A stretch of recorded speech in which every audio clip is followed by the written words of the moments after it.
हामी वचन संग्रह 2 अध्यायलाई आज स्टडी गर्नेछौँ अनि 2 अध्यायको कुरा गर्दै गर्दा मैले मेरो एन्टायर क्रिस्चियन लाइफमा नबुझेको च्याप्टर 2 अध्याय भजन संग्रहको, जबकि भजन संग्रह बुझ्न यति सजिलो जस्तो लाग्छ, तर च्याप्टर 2 मैले मेरो एन्टायर क्रिस्चियन लाइफमा नै नबुझेको, बुझ्न नसकेको एउटा च्याप्टर थियो।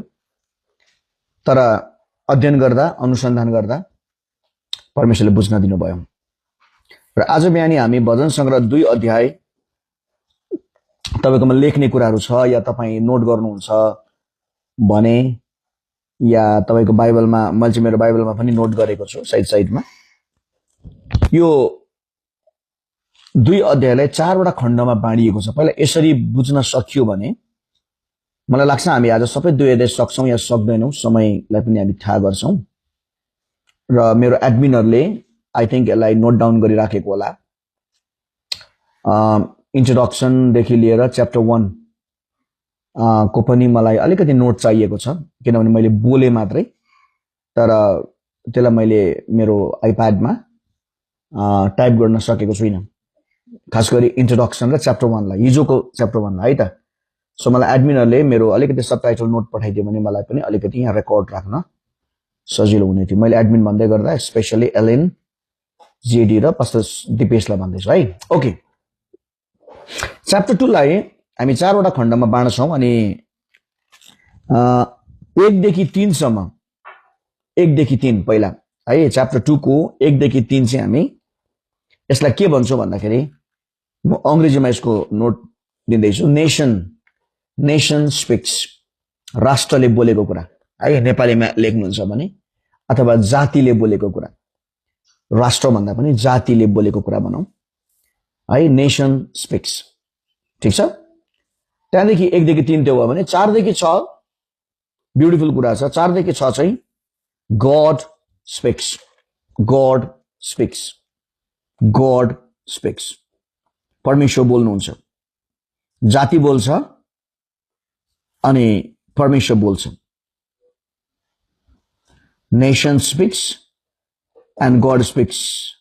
कतिदेखि कति? 4 देखि 6। 7 देखि 9, 7 देखि 9 मैले चाहिँ यसलाई बाइबलमै एकदम एक लाइनमा डल्लो पारेको छु। 7 देखि 9 लाई एउटै डल्लो पारेको छु। 7 देखि 9 द सन स्पिक्स, पुत्र बोल्छ, द सन स्पिक्स। यसरी हामीले डिभाइड गरेर बुझ्यौं भने यसलाई बुझ्न सजिलो हुनेछ। द सन स्पिक्स, पुत्र बोल्छ, पुत्र बोल्छ।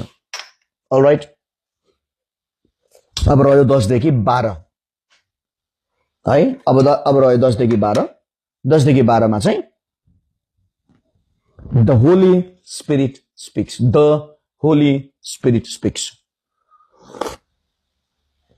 The Holi spirit speaks,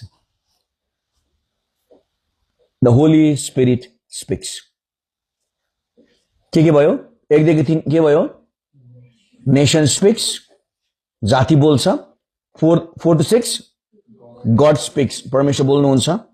7 to 9 the sun speaks, पुत्र बोल्छ। एन्ड 10 to 12 होली स्पिरिट मात्रै होइन, the Holi spirit speaks. Okay, so यसरी हामीले बुझ्यौँ भने, ल पहिला हामी 1 to 3 लाई हेरौँ। नेशन स्पिक्स, जातिले बोल्छ। के बोल्छ? अन्य जातिहरूले किन भैला मचाउँछन् र जातिहरूले किन व्यर्थका कुरा सोच्दछन्? परमप्रभु र उहाँले अभिषेक गर्नुभएको जनको विरुद्धमा पृथ्वीका राजाहरू आफै खडा हुन्छन् र शासकहरू आपसमा यसो भनेर सल्लाह गर्छन्, कन्फरेन्स गर्छन् अरे उनीहरूले, लौ हामी तिनीहरूका बन्धन टुक्रा टुक्रा पारेर छिनालौं र तिनीहरूका डोरीहरू हामीबाट फुकालेर फालिदियौं। 1 देखि 3 को बोलेको? हजुर, जाति बोलेको, नेशन बोलेको। यहाँ बुझ्नुपर्ने कुरा के हो भने, संसार अब कतातिर जाँदैछ भने संसारको सबै शासकहरू एक हुँदैछ।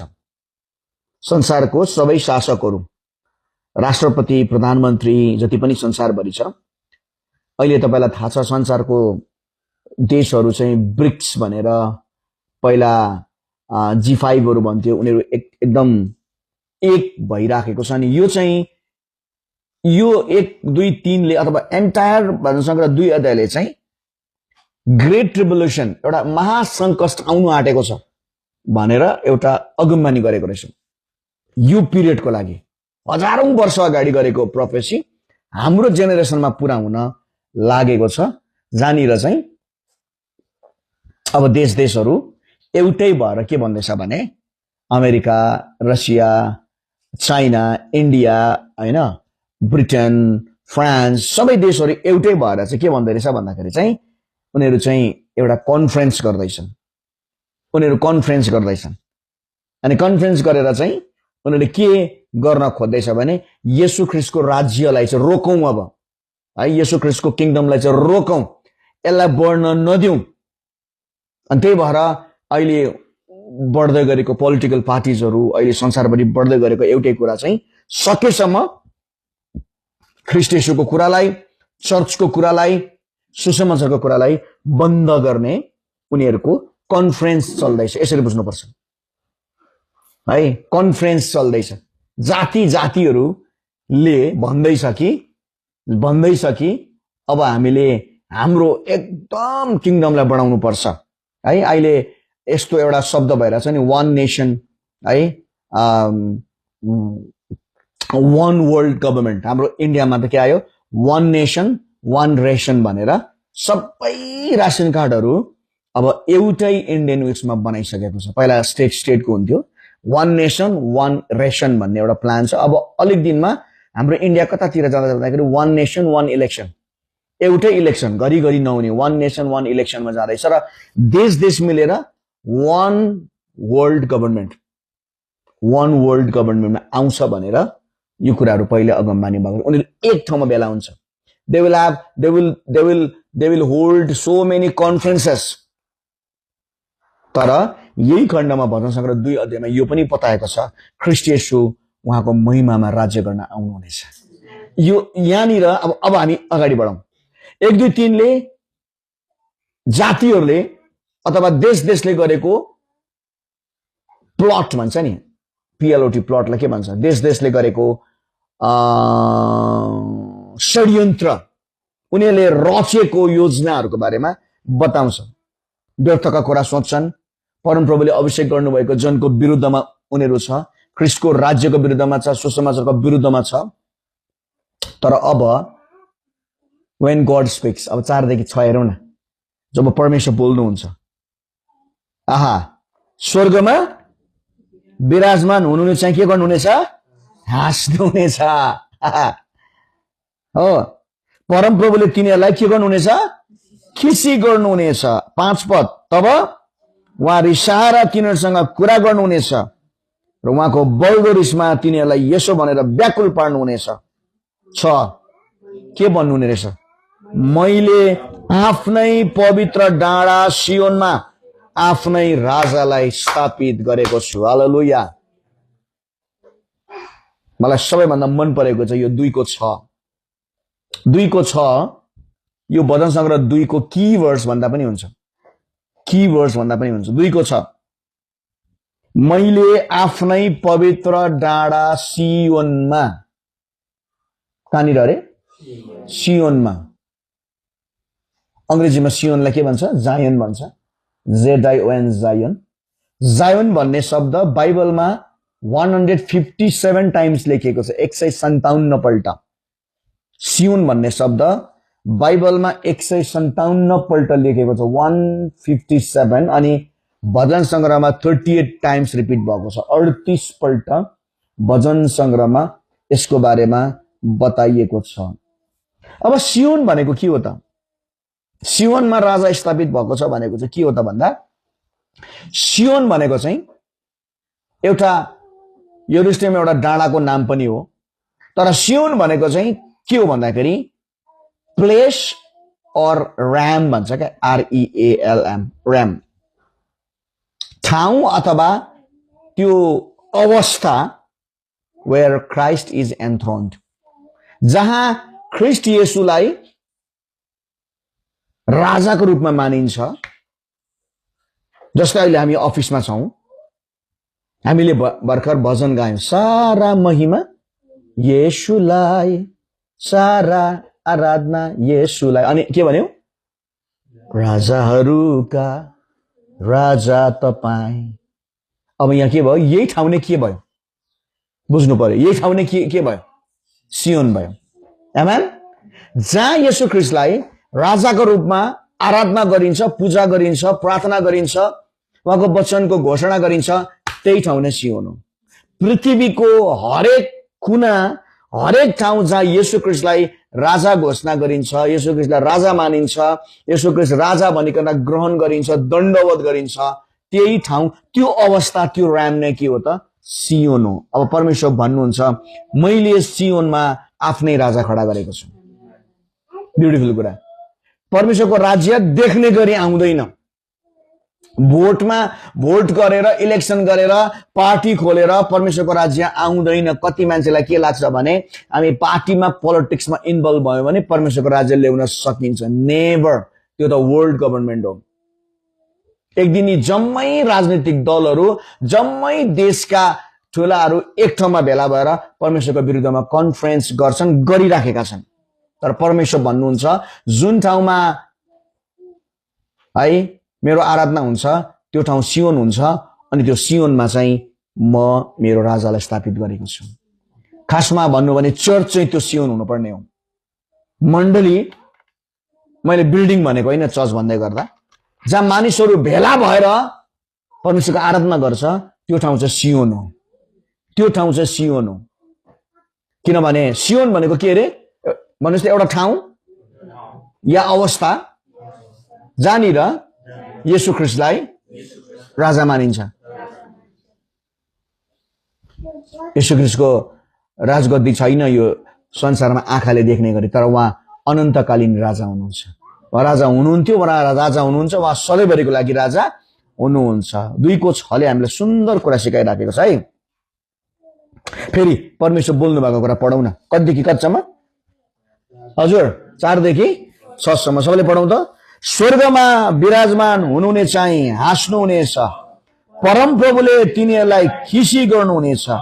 तब उहाँ रिसाएर तिनीहरूसँग कुरा गर्नुहुनेछ र उहाँको बल्दो रिसमा तिनीहरूलाई यसो भनेर व्याकुल पार्नुहुनेछ, मैले आफ्नै पवित्र डाँडा सियोनमा आफ्नै राजालाई स्थापित गरेको छु। यो सुनेर अन्य जातिहरू, देशका राजाहरू के हुनेछन् अरे? व्याकुल हुनेछन्, उनीहरू चिन्तित हुनेछन्, उनीहरू टेन्स्ड हुनेछ। किनभने जब परमेश्वर बोल्नुहुन्छ त्यो गर्जनको साथमा, त्यति बेला परमेश्वर बोल्नु हुँदाखेरि चाहिँ कस्तो देखिन्छ अरे भन्नुहोस् त?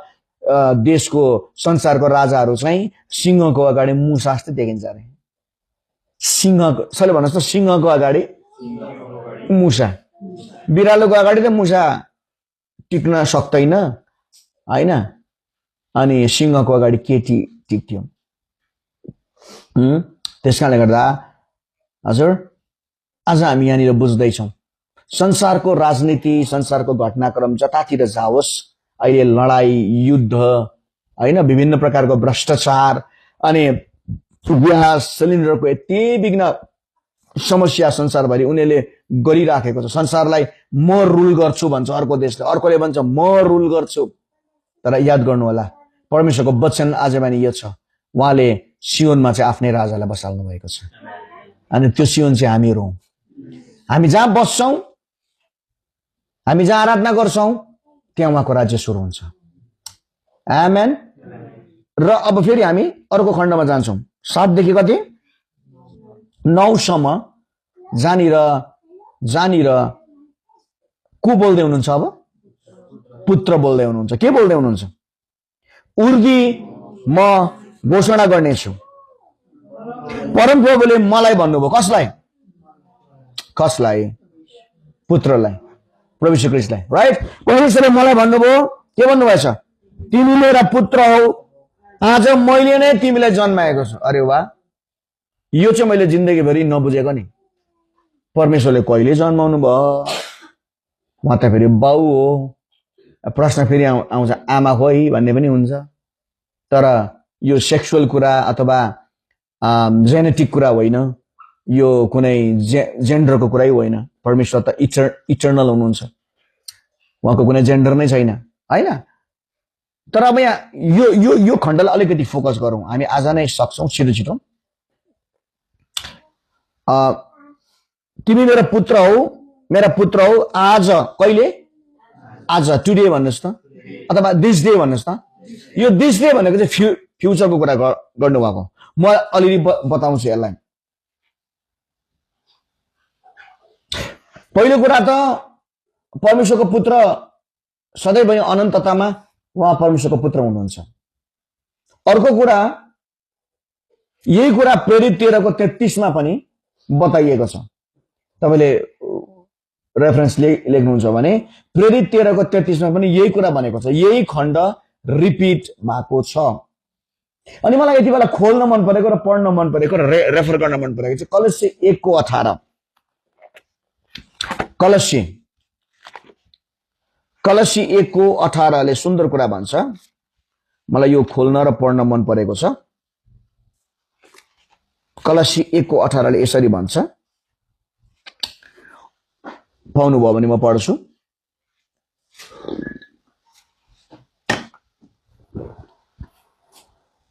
उहाँ शरीर अर्थात् मण्डलीका शिर हुनुहुन्छ। सबै कुरामा सर्वश्रेष्ठता उहाँलाई नै होस् भनेर उहाँ आदि र मरेकाबाट बिउतनेमा जेठो हुनुहुन्छ। येशू ख्रीष्ट मरेकाबाट बिउतनेमा उहाँ के हुनुहुन्छ? जेठो हुनुहुन्छ भन्छ। यसले यो कुरा बताउँछ परमेश्वरले येशू ख्रीष्टलाई पुनरुत्थानमा पनि जन्माउनु भएको छ। पुनरुत्थानमा जन्माउनु भएको छ। मैले आज तिमीलाई जन्माएको छु भनेको चाहिँ पुनरुत्थानको दिन पनि कुरा गरेको रहेछु। यीशु प्रभु यति बेला पृथ्वीमा आउनै भएको थिएन, मरियमद्वारा जन्मिएकै थिएन।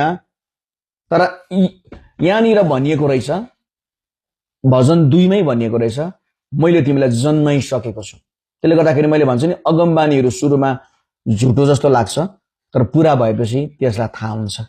अनि 1:18 ले कलस्सीले कन्फर्म गर्यो, उहाँ चाहिँ पुनरुत्थान हुनेहरूमा पनि सबैभन्दा ज्येष्ठ हुनुहुन्छ।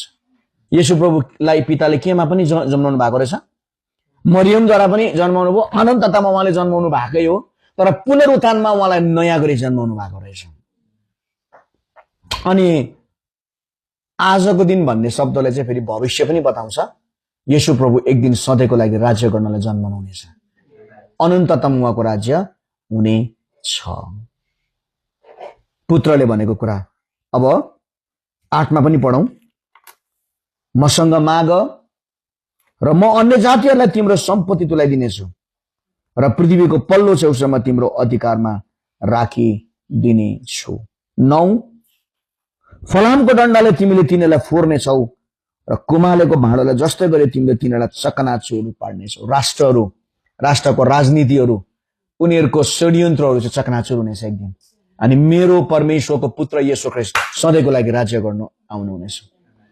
यसमा मिलेनियल किंगडमको कुराहरू पनि छ, 1000 वर्षे राज्यको कुराहरू पनि छ।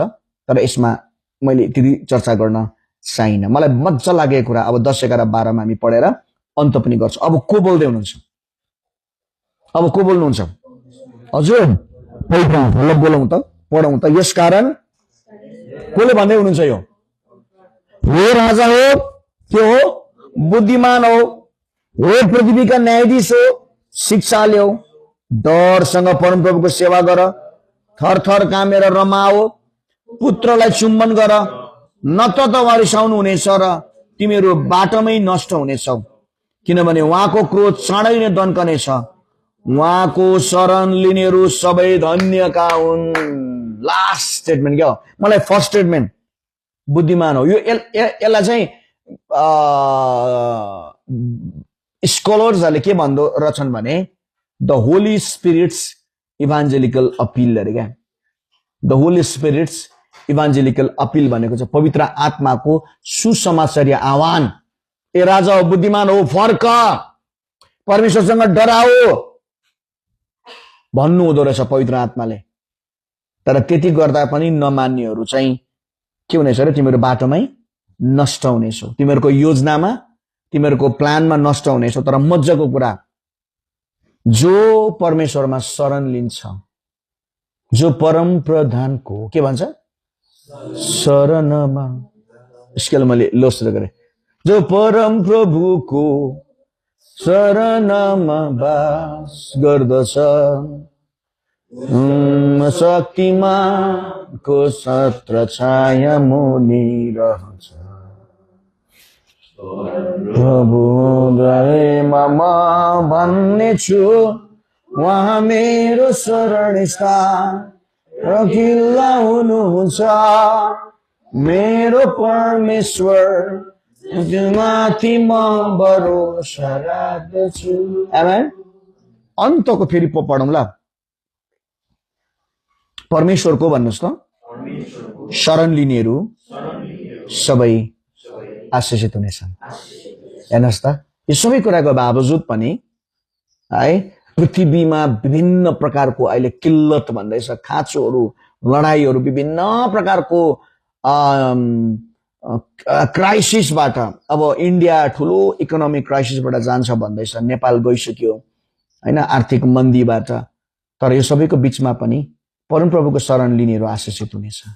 उहाँलाई राजा मान्नेहरू अनि सियोनमा राजा घोषणा गर्नेहरू, सियोनमा उहाँलाई आराधना भने, सियोन भनेको हामी जहाँ बसेर आराधना गर्यौं, जहाँ बसेर पूजा गर्न सुरु गर्यौं, जहाँ बसेर प्रार्थना गर्न सुरु गर्यौं, त्यही नै परमप्रभुको सियोन हुन्छ। सियोन भनेको चाहिँ स्पिरिचुअल प्लेस हो, फिजिकल पनि छ। तर आजको मण्डली हामी यहाँ बसेर, आज अलिकति थोरै छौँ, 12 जना जति मात्रै होला यहाँनिर, 12-14 जना छौँ, हामी थोरै छौँ। हामी बसेरै पनि आराधना गर्दै गर्दा है, राजा घोषणा गर्दै गर्दा यो ठाउँ चाहिँ सियोनमा परिवर्तन हुन्छ। अनि फेरि पनि म भन्न चाहन्छु, परमेश्वर भन्नुहुन्छ, मैले आफ्नै पवित्र डाँडा सियोनमा आफ्नै राजालाई स्थापित गरेको छु। आउनुहोस् हामी राजा येशूलाई एकैछिन आराधना दिउँ। हालेलुया। उहाँ सधैँको लागि राजा हुनुहुन्छ। उहाँको राज्यको अन्त छैन। पृथ्वीको राज्यहरूको अन्त छ, तर उहाँको राज्यको अन्त छैन। हामी महिमा दिउँ उहाँलाई। ओ रिबो शाखा बाराबा, महिमा दिनुहोस् परमेश्वरलाई, महिमा दिनुहोस् परमेश्वरलाई, महिमा दिनुहोस् परमेश्वरलाई। राजा राजा राजा राजा राजा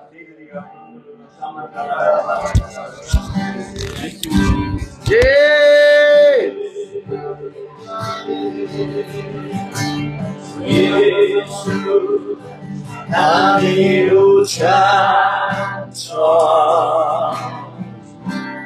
राजा घोषणा गर्दछ,